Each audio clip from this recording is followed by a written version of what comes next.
Please help me welcome co-creator of The Daily Show and founder of Lady Parts Justice. Please help me welcome Lizz Winstead to the stage.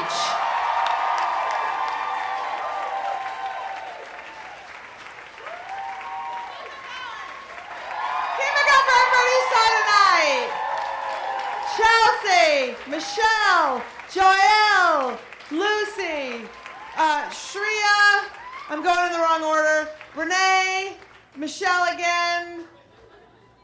I said Lucy. Did I hit everybody? I got everybody. Keep it going for them. I am so thrilled and I'm so honored that you are here. It's so important to be in a group of people who talk about abortion stories. They are people who are real and they have lives and they have faces and they have names and they are not these random people you get screamed at. You know, one thing I find fascinating is when you hear the antis screaming about especially Planned Parenthood. And they call it an abortion holocaust, and then they tweet pictures all day at you, make memes, funny videos about their Holocaust. It's like, really? Because I don't see anybody doing memes about other Holocausts. So you're frauds. You are fraudulent in your belief. Because if you thought this was a Holocaust, why the fuck are you sitting all day on Twitter and not calling 911? That's what I would like to know. So, my story is one that probably a lot of you also have. I got pregnant the first time I ever had sex. In high school. Yeah. Call it luck of the draw. Actually, call it luck of the withdrawal, because that's what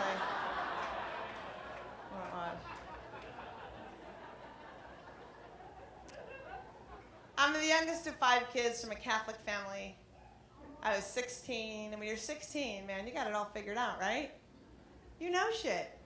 You make deals with yourself. You make a lot of deals with God. The one deal I made with God was like, you know what? Here's the deal. If I have sex and use birth control, I'm committing 2 sins.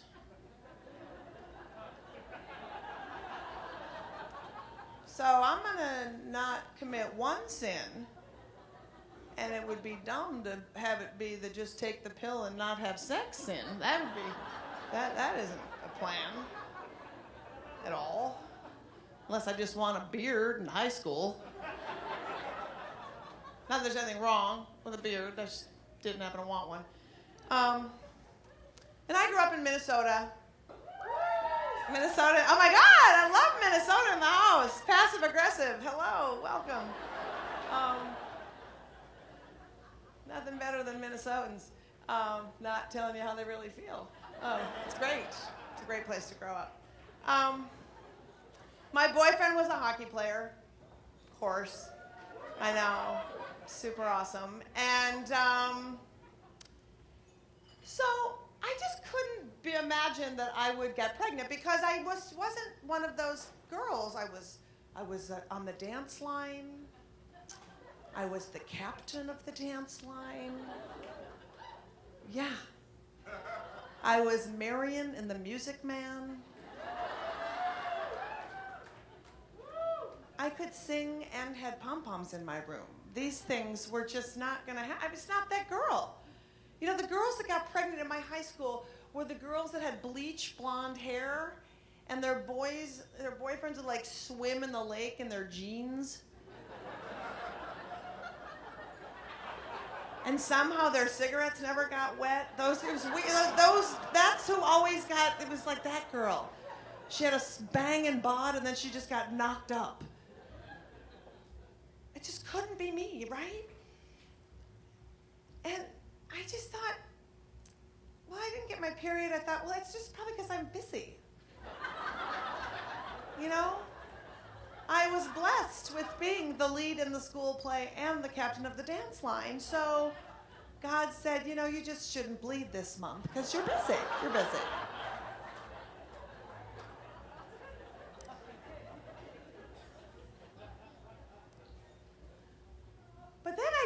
my period again, and I kind of got freaked out. And I thought, I need to find out that I'm not pregnant. And this was a long time ago, in the olden days, when pregnancy tests were really expensive. I didn't have the money to do it. And so I didn't know what to do. And so I went to my boyfriend and I said, you know, I need to find out that I'm not pregnant. And he said, well, what? With all the love that a hockey player with a mullet has. Weren't you on something? And I was like, well, I was on you. I thought that being on top is another thing that would be helpful.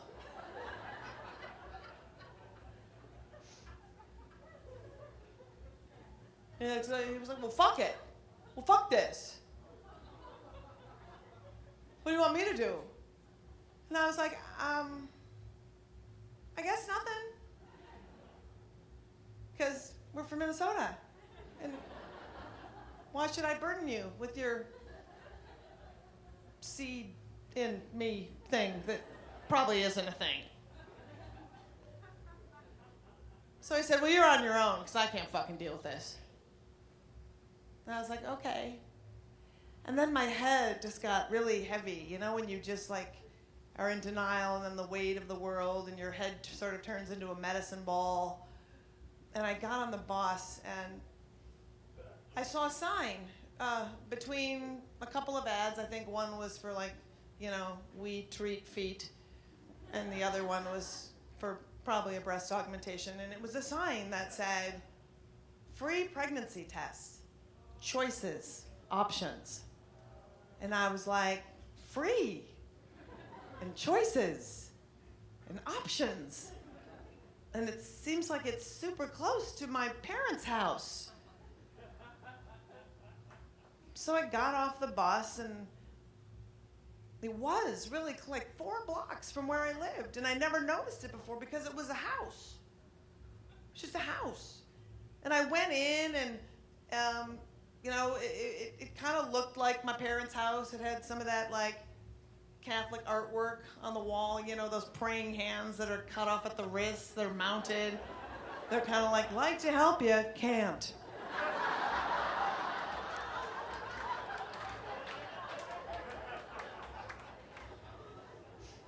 And it had one of those plaid couches and an old wooden coffee table that had sort of literature on it about Christianity. And I was like, wow, they're Christians, which is sort of like Catholics, so maybe they'll be okay. There was no person there, though. There was just a lot of instructions. And on the coffee table was an instruction that said, the restrooms are in the back. Please urinate in a cup and clean up any residual urine, and someone will be out to see you. So I walked to the back, and I gave them a residual-free urine sample. And I came back to sit down, and I looked around some more, and I waited, and out comes the doctor. And all of a sudden, I felt great relief that a doctor had walked out. And it wasn't until a little bit later that I realized that the woman at the Clinique counter also can wear a lab coat.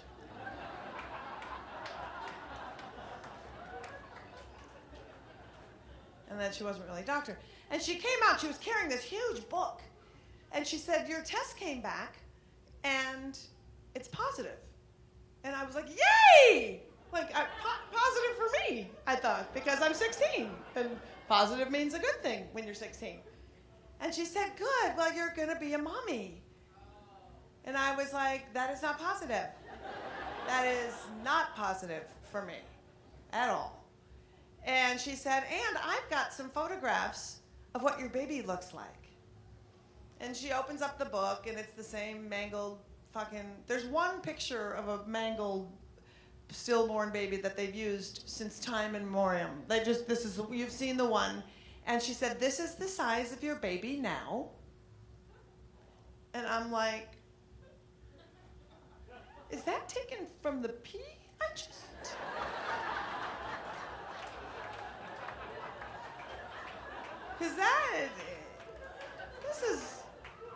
you still dropped your film off at the drive-through place at this time.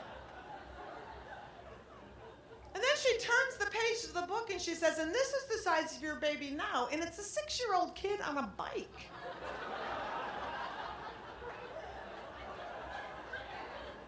And I'm like, and the bike?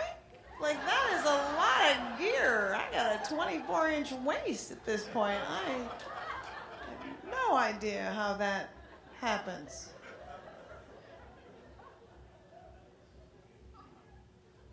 And it just seemed weird and not real. And all of a sudden, what felt slightly comforting, the couch and the coffee table and the artwork, started to feel unsafe.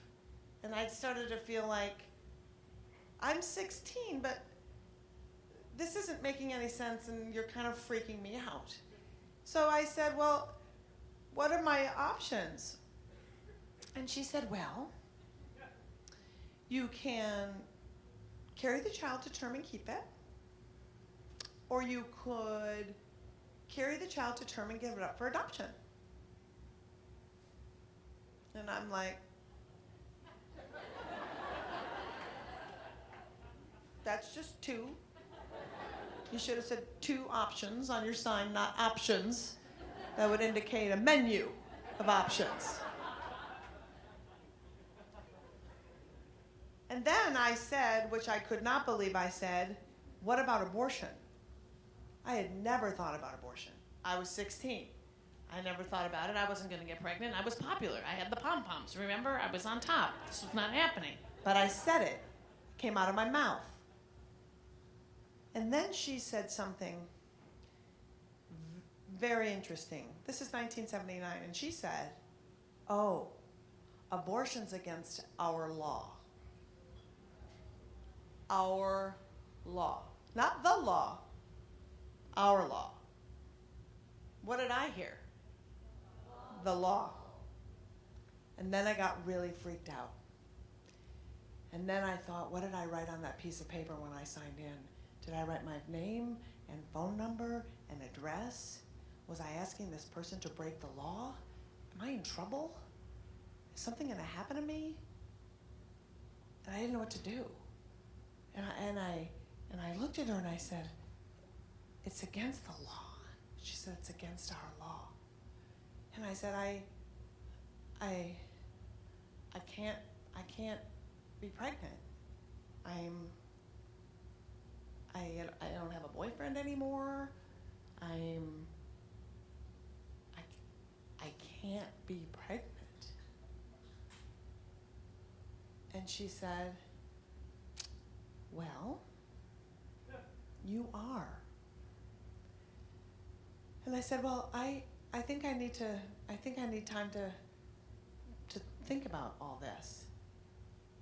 And then she looked at the clipboard because she forgot my name and said, well, Liz, you take all the time you need. And I said, okay. And I got up to leave and she said, but just remember, your choices are mommy or murder. Yeah. There's more of these clinics in the United States that pretend to be doctors than there are actual abortion clinics. And on that day, I walked in, a naive, ridiculous 16-year-old girl. And within a half an hour, I had a woman stand before me who has dedicated her life to impersonating the 2 people a young person relies on the most outside of her parents, a physician and a person of God. And that person did everything in her power to tell me that my life was insignificant and to lie to me about my choices and my options. And when I walked out of that clinic, I really didn't know where to go because I didn't know the difference from a clinic and a place that was called the Southside Life Care Center. They spelled it with K's, I should have known. Care with a K, always a problem. It's like cars for kids. Really? You're gonna give kids cars? What the fucking who are you people?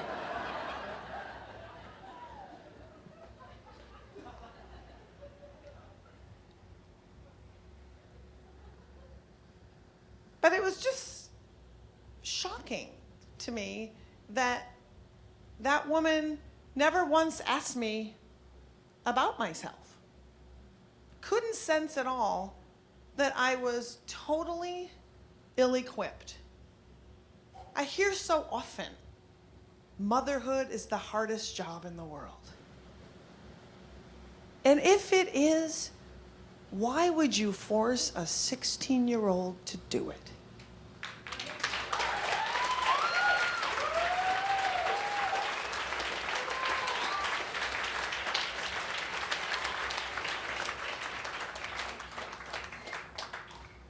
And if it is, why would you act as though a child was punishment? I don't want to live in a world where people think you should be forced into something that you're not equipped to do. I'm 50 years old. I'm still not equipped. I knew I would never be equipped. And to make an assumption that somebody other than that person is qualified to tell you that you should be parenting is not a world any of us should want to live in, ever. A world where we tell women when they find out they're pregnant that they haven't thought about it enough. You need to wait 24, 48, 72 hours. Because when you found out you were pregnant, and then you had to figure out, I don't know, how much time you're going to have to take off work, talk to your partner, maybe get childcare for your kids, maybe drive 150, 250 miles. Then you get to a clinic and you haven't thought about it enough, so you need to think about it some more because we don't trust women.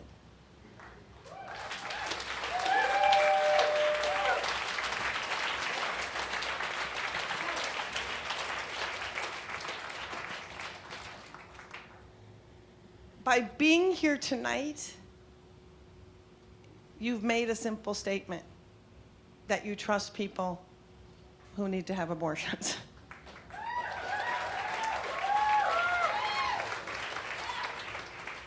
My hope is that you take this energy and you get together with the people you came with tonight and you want to expand that out to say, I promise to be the face that supports access to abortion. I promise to be somebody who says abortion is part of a long list of healthcare decisions a woman or a person might have to make. There's an emotional arc that goes from, I'm pregnant and I don't want to be, I'm going to go have an abortion, then I'm just going to go out and get my nails done, to a very wanted pregnancy, has had horrible fetal anomalies develop in the third trimester, and somebody needs to terminate that pregnancy. All of those reasons are valid reasons to need an abortion.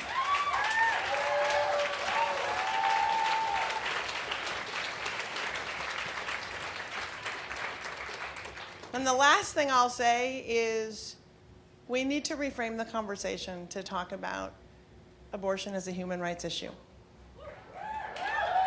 Because until we do, if we say it's a woman's issue, I can't have people saying to me, you guys really need to step up on your game on that. Because it's like, no, we all need to step up our game.